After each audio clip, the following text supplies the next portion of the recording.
दिल्ली के जंतर मंतर पर पहलवानों का धरना प्रदर्शन जारी है। खिलाड़ियों की मांग है कि अगर ब्रजभूषण शरण सिंह के खिलाफ कार्यवाही नहीं हुई तो वो अपना मेडल वापस कर देंगे। क्या होगी पहलवानों की आगे की रणनीति, कब होगी ब्रजभूषण की गिरफ्तारी, क्यों हरियाणा सरकार ने बनाया किनारा, देखते इस रिपोर्ट में। दिल्ली के जंतर मंतर पर पहलवानों का धरना प्रदर्शन जारी है।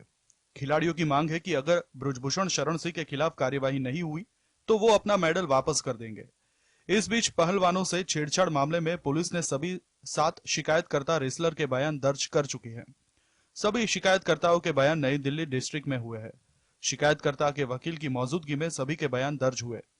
शिकायतकर्ताओं ने अलग अलग इंसिडेंट के बारे में बयान दिए हैं, लेकिन छेड़छाड़ की तारीख किसी भी पहलवान को याद नहीं। जल्दी ब्रजभूषण शरण सिंह के बयान दर्ज हो सकते हैं। भारतीय कुश्ती महासंघ के अध्यक्ष और भाजपा सांसद ब्रजभूषण शरण सिंह के खिलाफ प्रदर्शन कर रहे पहलवानों को एक और बड़ा झटका लगा है। हरियाणा सरकार ने इसे पूरे विवाद से किनारा कर लिया है।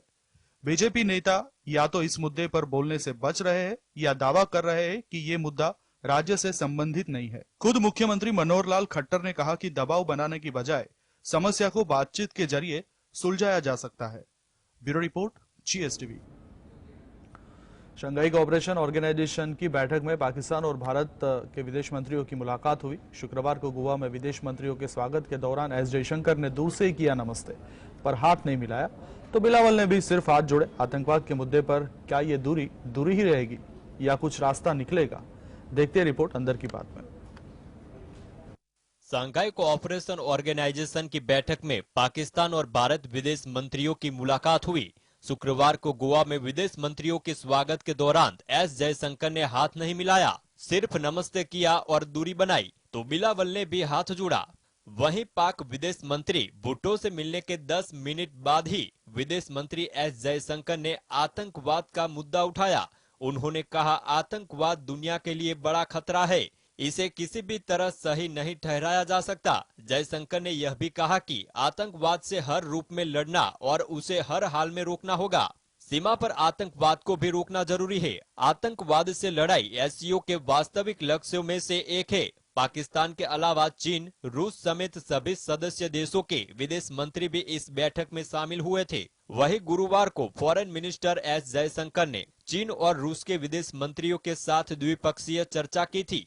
पाकिस्तान के साथ भारत की कोई बातचीत नहीं होगी। SCO की बैठक के दौरान पाकिस्तान की फॉरेन मिनिस्ट्री के प्रवक्ता मुमताज जहरा ने बयान दिया। उन्होंने कहा कि अभी तक मीटिंग में सब सही जा रहा है।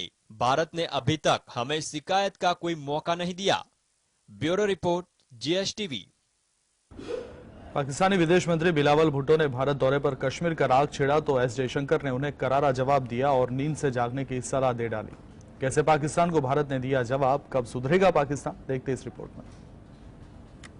पाकिस्तान के विदेश मंत्री बिलावल भुट्टो 2 दिनों तक भारत की जमीन पर रहने के बाद वापस अपने देश लौट गए हैं। बिलावल भुट्टो गोवा में शंघाई सहयोग संगठन के विदेश मंत्रियों की बैठक में शामिल होने आए थे, लेकिन जैसा कि पाकिस्तान की आदत है, वे यहां भी कश्मीर का राग छेड़ना नहीं भूले। बिलावल ने एक इंटरव्यू में आर्टिकल 370 का भी जिक्र किया और भारत के विदेश मंत्री एस जयशंकर से मुलाकात न होने के पीछे इसे वजह बताया। वहीं भारतीय विदेश मंत्री जयशंकर ने बिलावल पर तंज कसते हुए उन्हें नींद से जागने की सलाह दे डाली।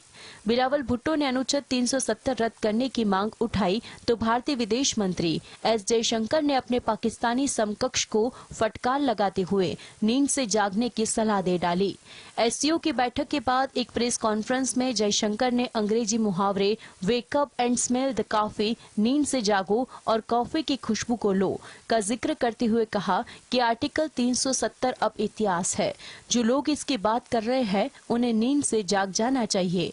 इसके पहले बिलावल भुट्टो ने कश्मीर में G20 के आयोजन पर भी आपत्ति जताई थी। कश्मीर भारत का अभिन्न था, है और रहेगा। Bureau report, GSTV। तो पीएम नरेंद्र मोदी ने शनिवार को सुबह बेंगलुरु में 26 किलोमीटर लंबा रोड शो शुरू किया तो अनोखे नजारे दिखाई दिए। कर्नाटक विधानसभा चुनाव प्रचार के दौरान बजरंग दल पर प्रतिबंध विवाद के बीच पीएम मोदी के इस रोड शो के दौरान भगवान हनुमान के वेश में भी एक व्यक्ति नजर आया। कर्नाटक विधानसभा चुनाव में इस वक्त बजरंग दल पर बैन का मुद्दा छाया हुआ है। क्या बजरंग बली को आगे कर कर्नाटक जीतेगी बीजेपी, देखते इस रिपोर्ट में।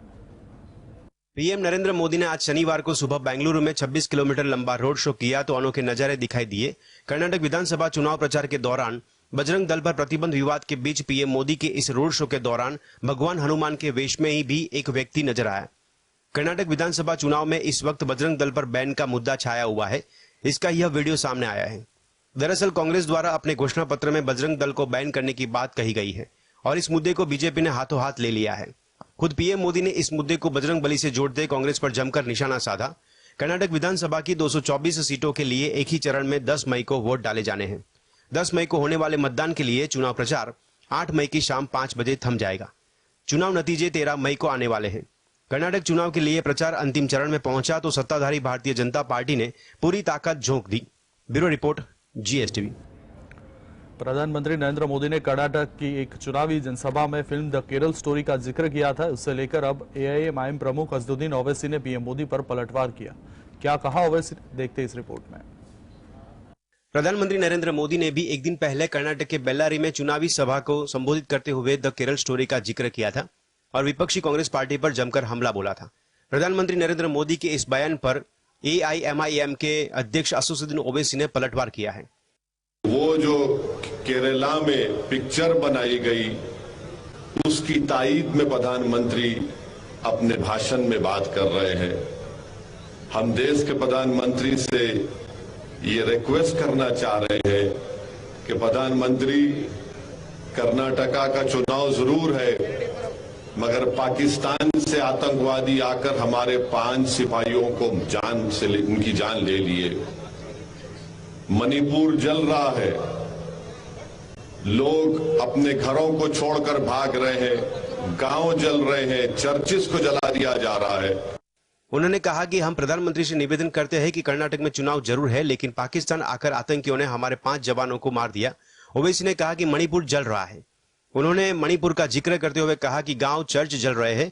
ओवैसी ने द केरल स्टोरी का नाम लिए बिना कहा कि लेकिन प्रधानमंत्री जो है वो गंदी पिक्चर के बारे में बात कर रहे हैं और कर्नाटक चुनाव में फायदा लेना चाहते हैं। उन्होंने कहा कि प्रधानमंत्री फिल्म प्रमोट कर रहे हैं और उधर पाकिस्तान हमारे सैनिकों को मार रहा है। असदुद्दीन ओवैसी ने कहा कि वो झूठी मूवी है, हमारा बुर्खा दिखाकर सिर्फ पैसा कमाना चाहते हैं ये लोग। ओवैसी ने कहा कि सिर्फ भाषण मत करो और पाकिस्तान को रोको कि वो आकर हमारे सैनिकों को न मारे। Bureau report, GSTV।